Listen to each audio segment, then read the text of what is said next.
ও তোমাকে কেন মা বলে ডাকছে? সারাক্ষণ মার ছবি দেখে কান্নাকাটি করে, এই জন্য আমি কইছি এখন থেকে যাতে আমার মা কয়ে ডাকে। ডাকুক না মা কয়া, তাতে কি কোনো অসুবিধা আছে? স্টুপিড কোথাকার, তুমি তো খুব শয়তান। তুমি কি ভেবেছো ওর মায়ের জায়গাটা তুমি দখল করবে? এরকম যদি কোনো চিন্তা ভাবনা করে থাকো, এই 7 তলা থেকে তোমাকে নিচে ফেলে দিব। এই দেখো, কালকে রাত্রে আমি ফেসবুক খুলছি। তুমি ফেসবুকে কি করো? আমি তো তেমন কিছু বুঝি না, সামনে যেটাই হেডাই ঠিক।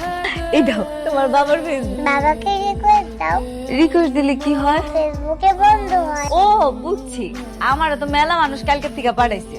একটা মাইয়া অলরেডি ফেসবুকের মাধ্যমে জানাই দিচ্ছে যে আপনি একটা রিলেশনশিপে আছেন। ঠিক মতো বলেন তো, আমি তো কিছুই বুঝতে পারছি না। কোন মেয়ে, কিসের রিলেশন? বুঝতে পারছি আপনি আবারও মস্করা করতেছেন। এই মেয়ে আমাদের বাসায় কাজের জন্য গ্রাম থেকে নিয়ে এসেছে আমার বাবা। কি সমস্যা তোমার?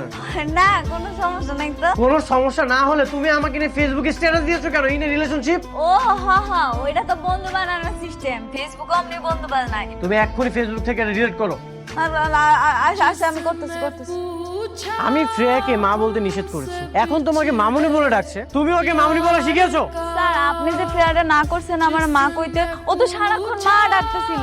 তারপরে আপনি তো আমারে কইলেন যে তোমার এমন থাকলে চলবো না, আর স্মার্ট হইতো। এই জন্য আমি ঠিক করছি এখন থেকে ওরে মামুনি কওয়ামু।